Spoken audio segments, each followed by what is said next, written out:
Hello दोस्तों, आपका बंधु क्लासेस में स्वागत है। Uttar Pradesh police GK and GS वाले सेक्शन के प्रैक्टिस पेपर आज हम लोग 12 देखेंगे। इस प्रैक्टिस पेपर में विशेषकर आज हम लोग उत्तर प्रदेश विशेष यानी यूपी विशेष से बनने वाले कुछ अति महत्वपूर्ण प्रश्नों को देखेंगे जो आगामी एग्जाम के लिए उत्तर प्रदेश पुलिस के काफ़ी महत्वपूर्ण होने वाले हैं। तो आइए शुरू करते हैं आज के सेशन का पहला प्रश्न। पहला प्रश्न है, अकबर का प्रसिद्ध मकबरा सिकंदरा उत्तर प्रदेश के किस जिले में स्थित है?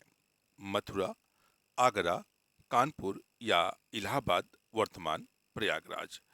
तो अकबर का जो मकबरा सिकंदरा था, इसकी जो नींव थी या अकबर के द्वारा रखी गई थी, लेकिन इसका जो कंप्लीट काम था, एक तरह से कहा जाए, इसको पूर्ण कराने का जो श्रेय दिया जाता है वह किसको दिया जाता है? तो अकबर के पुत्र जहांगीर को दिया जाता है। तो यह जो सिकंदरा मकबरा था अकबर का, यह उत्तर प्रदेश के किस जिले में स्थित है, यही आपको बताना है। तो आपका राइट आंसर क्या बन जाएगा? बी वाला आपका राइट आंसर बन जाएगा, यानी आगरा जिले में स्थित है। अगला प्रश्न देखते हैं। अगला प्रश्न है, अगला प्रश्न, उत्तर प्रदेश के किस जिले में न्यूनतम अनुसूचित जनजाति है? बिजनौर, ललितपुर, गाजीपुर या चित्रकूट। तो उत्तर प्रदेश के न्यूनतम अनुसूचित जनजाति की अगर बात की जाए, जनगणना 2011 के अनुसार, तो किस जिले में न्यूनतम अनुसूचित जनजाति पाई जाती है? तो कौन सा जिला हो जाएगा? चित्रकूट जिला हो जाएगा। यानी आपका राइट आंसर क्या बन जाएगा? डी वाला आपका राइट आंसर बन जाएगा। अगला प्रश्न देखते हैं। अगला प्रश्न है, उत्तर प्रदेश में अनुसूचित जनजाति की जनसंख्या का प्रतिशत कितना है? 0.09%, 0.07%, 0.06%, 0.08%। तो उत्तर प्रदेश में अनुसूचित जनजाति की जो जनसंख्या है वह उत्तर प्रदेश की कुल जनसंख्या का कितना प्रतिशत है? तो अगर बात की जाए तो अनुसूचित जनजाति के प्रतिशत की, तो जनगणना 2011 के अनुसार उत्तर प्रदेश में अनुसूचित जनजाति की जनसंख्या का जो प्रतिशत है वह कितना है? 0.06%।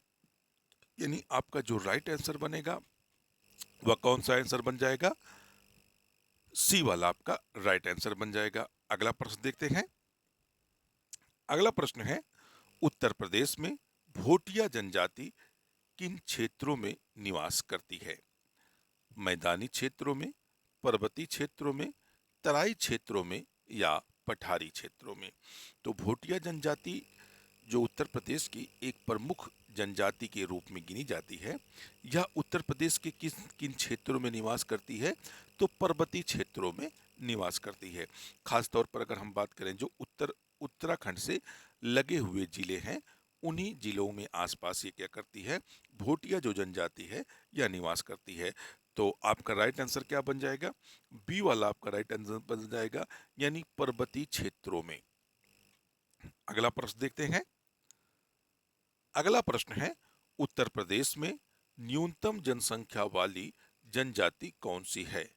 खरवार, बुक्शा, बनरावत या थारू।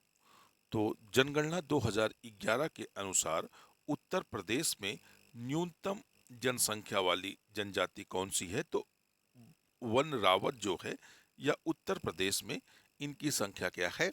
सबसे कम पाई गई है। अगला प्रश्न देखते हैं। अगला प्रश्न है, अशोक का 14वां बृहद शिलालेख प्राप्त हुआ है? कुशीनारा में, कौशाम्बी में, कलसी में या कल्पी में। तो अशोक के द्वारा कई सारे अभिलेख लिखाए गए थे, उनमें से 14वां बृहद शिलालेख उत्तर प्रदेश के कलसी नामक स्थान से क्या हुआ है? प्राप्त हुआ है। या कहां से प्राप्त हुआ है? कलसी नामक स्थान से उत्तर प्रदेश में ये क्या हुआ है? प्राप्त हुआ है। अगला प्रश्न देखते हैं, और अगला प्रश्न भी काफी महत्वपूर्ण प्रश्न है। उत्तर प्रदेश में ताम्र पाषाणकालीन संस्कृत के साक्ष्य किन जिलों से प्राप्त हुए हैं? सोनभद्र व लखनऊ से, आगरा व मथुरा से, मेरठ व सहारनपुर से, या इनमें से कोई नहीं। तो उत्तर प्रदेश में अगर ताम्रपाषाण कालीन संस्कृत के साक्ष्य की अगर बात की जाए तो इनके जो प्राचीनतम साक्ष्य हमें प्राप्त होते हैं वह कहाँ से प्राप्त होते हैं? मेरठ व सहारनपुर जिलों से इनके हमें प्राचीनतम साक्ष्य की प्राप्ति होती है। तो आपका राइट आंसर क्या बन जाएगा? सी वाला आपका राइट आंसर हो जाएगा। अगला प्रश्न देखते हैं। अगला प्रश्न है, प्राचीन काल में सूरसेन महाजनपद की राजधानी कहाँ पर स्थित थी? कंपिल, मथुरा, अहिच्छत्र या कौशाम्बी। तो सूरसेन जो 16 महाजनपद भारत में स्थित थे उनमें से एक जनपद था सूरसेन। इसकी राजधानी की अगर बात की जाए तो इसकी राजधानी कहाँ पर स्थित है? मथुरा में। यानी सूरसेन की जो राजधानी थी वह कहाँ पर स्थित थी? मथुरा में स्थित थी। यानी आपका राइट आंसर क्या बन जाएगा? बी वाला आपका राइट आंसर बन जाएगा। अगर भारत में बात की जाए महाजनपदों की तो इनकी कुल संख्या कितनी थी? 16 थी। इनकी भारत में कुल महाजनपदों की संख्या 16 थी। और उत्तर प्रदेश में अकेले यानी उत्तर प्रदेश में महाजनपदों की संख्या कितनी थी? 8 थी। आइए अगला प्रश्न देखते हैं। अगला प्रश्न है, निम्न में से किसका संबंध सही है? भोटिया बाराबंकी में निवास करती है, बुक्सा बिजनौर में निवास करती है, राजी गोरखपुर में निवास करती है, थारू बांदा में निवास करती है। तो आपको बताना है इनमें कौन सा जो संबंध दिया हुआ है सही दिया हुआ है। तो इनमें जो संबंध दिया हुआ है, बुक्सा जनजाति जो है या बिजनौर जिले में क्या करती है? निवास करती है। तो आपका राइट आंसर बन जाएगा बी वाला, यानी बुक्सा जनजाति क्या है? बिजनौर जिले में क्या करती है? निवास करती है। अगला प्रश्न देखते हैं। अगला प्रश्न है, उत्तर प्रदेश के किस जिले में थारू जनजाति की सर्वाधिक जनसंख्या है? मिर्जापुर, गोरखपुर, इलाहाबाद या देवरिया। तो थारू जनजाति की अगर बात की जाए तो थारू जनजाति जो है उत्तर प्रदेश की सबसे बड़ी जनजातियों के रूप में आती है। और इनका जो सर्वाधिक बसाव है वह कहाँ है? उत्तर प्रदेश के तराई क्षेत्रों में है। लेकिन जनसंख्या के हिसाब से अगर बात की जाए तो जनसंख्या के लिहाज से सर्वाधिक जनसंख्या इनका किस जिले में निवास करती है? तो गोरखपुर जिले में इनकी सर्वाधिक जनसंख्या क्या करती है? निवास करती है। अगला प्रश्न देखते हैं। अगला प्रश्न है, उत्तर प्रदेश में देवछठ का मेला कहाँ लगता है? मिश्रिक में सीतापुर जिले में, दाऊजी में मथुरा के निकट, सिरिंगी रामपुर में फर्रुखाबाद जिले में, इनमें से कोई नहीं। तो देवछठ का जो मेला है यह काफ़ी प्रसिद्ध मेला होता है जो प्रत्येक वर्ष लगाया जाता है। कहाँ पर? दाऊजी में। यानी दाऊजी जो मथुरा के निकट स्थित है। तो आपका राइट आंसर क्या बन जाएगा? बी वाला आपका राइट आंसर बन जाएगा, दाऊजी यानी मथुरा के निकट। अगला प्रश्न देखते हैं। और अगला प्रश्न है, श्रृंगी ऋषि का प्रसिद्ध मंदिर उत्तर प्रदेश के किस जिले में स्थित है? मथुरा जिले में, फर्रुखाबाद जिले में, सहारनपुर जिले में या सीतापुर जिले में। तो श्रृंगी ऋषि का जो प्रसिद्ध मंदिर है यह उत्तर प्रदेश के फर्रुखाबाद जिले में स्थित है। यानी आपका राइट आंसर क्या बन जाएगा? बी वाला आपका राइट आंसर बन जाएगा। अगला प्रश्न देखते हैं। अगला प्रश्न है, गुप्तकालीन दशावतार मंदिर कहाँ पर स्थित है? कौशाम्बी में, अयोध्या में, मथुरा में या देवगढ़ में।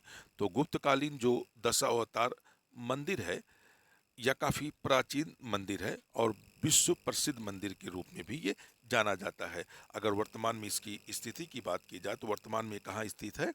देवगढ़ में स्थित है। कहाँ पर स्थित है? देवगढ़ में स्थित है। अगला प्रश्न देखते हैं। अगला प्रश्न है, उत्तर प्रदेश की जौनसारी जनजाति के लोग निम्न में से किसकी पूजा करते हैं? महादेव, दुर्गा, इंद्रदेव या ब्रह्मा। तो आपको बताना है कि ये जो जौनसारी जनजाति थी या किसकी पूजा करती थी? तो दुर्गा की पूजा किया करते थे। ये लोग क्या है, जौनसारी जो जनजाति है ये लोग जो हैं दुर्गा की पूजा किया करते थे। अगला प्रश्न देखते हैं। अगला प्रश्न है, उत्तर प्रदेश में बिशु पंचोई व दियाई उत्सव किस जनजाति के द्वारा मनाए जाते हैं? महागीर जनजाति, राजी जनजाति, जौनसारी जनजाति या बैगा जनजाति। तो आपको बताना है कि यह जो पंचोई व दियाई उत्सव है यह किस जनजाति के द्वारा मनाया जाता है? तो जौनसारी जनजाति के द्वारा यह उत्सव क्या है, मनाया जाता है। यानी आपका राइट आंसर क्या बनेगा? सी वाला आपका राइट आंसर बन जाएगा। अगला प्रश्न देख लेते हैं।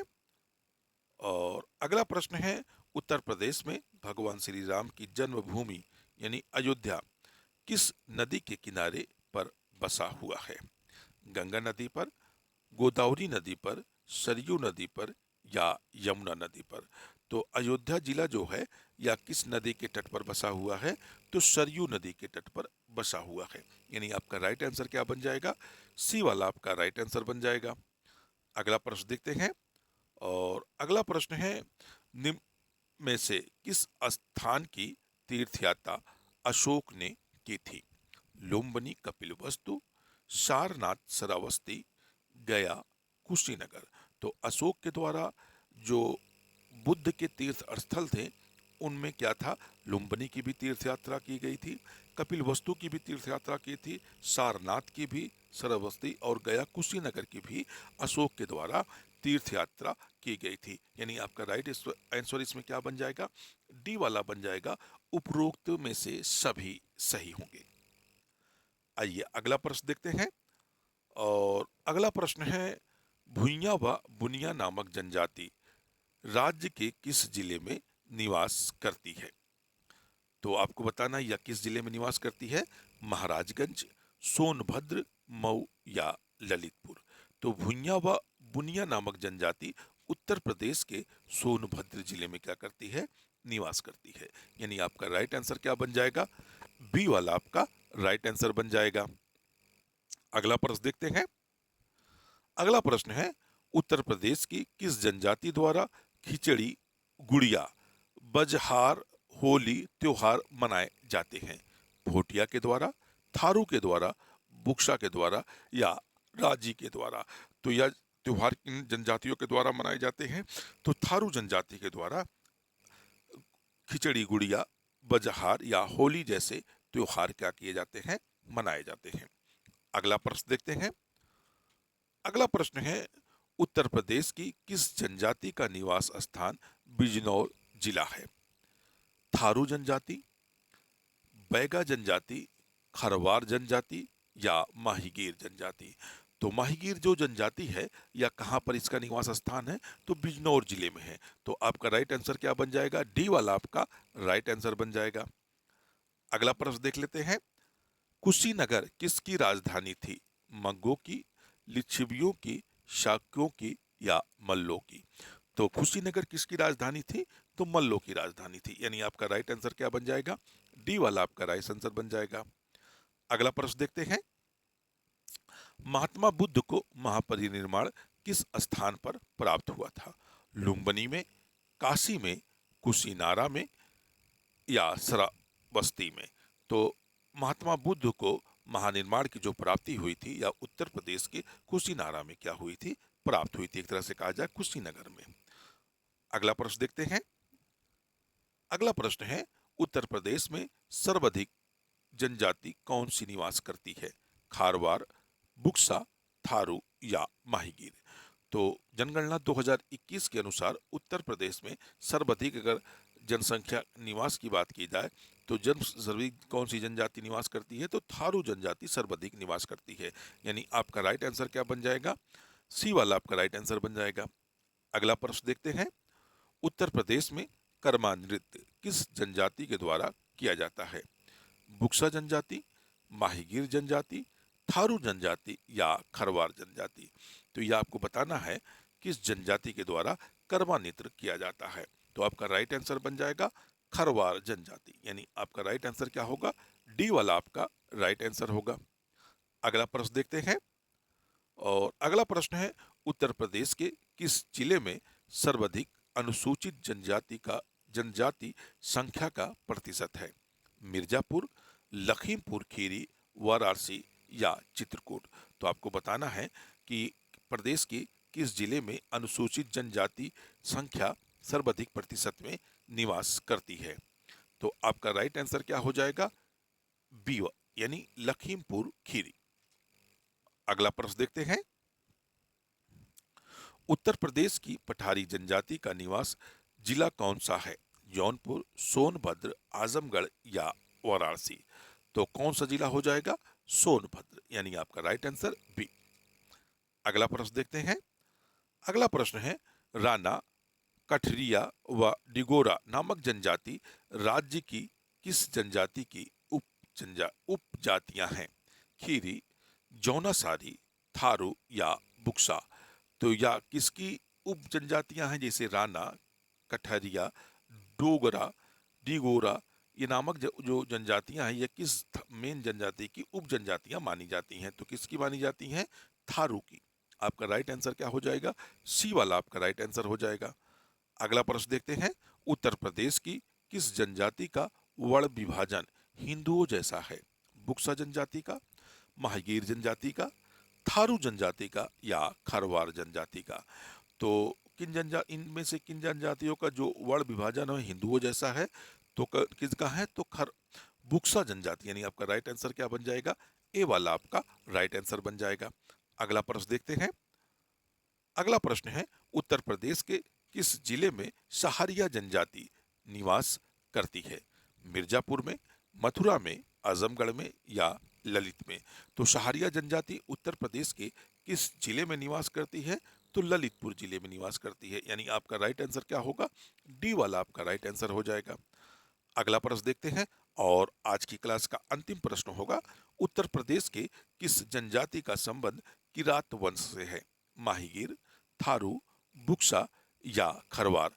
तो किस जनजाति का संबंध जो है वह किस वंश से है, किरात वंश से माना जाता है। तो आपकी कौन सी जनजाति होगी, तो थारू जनजाति होगी, यानी आपका राइट आंसर क्या होगा, बी वाला आपका राइट आंसर होगा। यानी जो थारू जनजाति उत्तर प्रदेश में निवास करती है, इनका संबंध जो है किरात वंश से माना जाता है। दोस्तों, अगर आपको वीडियो अच्छा लग रहा हो तो वीडियो को लाइक और शेयर जरूर करिएगा। चैनल पर नए जुड़े हो तो चैनल को सब्सक्राइब कर लीजिएगा, बेल आइकन का बटन भी प्रेस करिएगा, जिससे मेरा आने वाला प्रत्येक वीडियो का नोटिफिकेशन आपको मिलता रहे। फिर मिलते हैं नेक्स्ट वीडियो में, जब तक के लिए धन्यवाद। जय हिंद दोस्तों।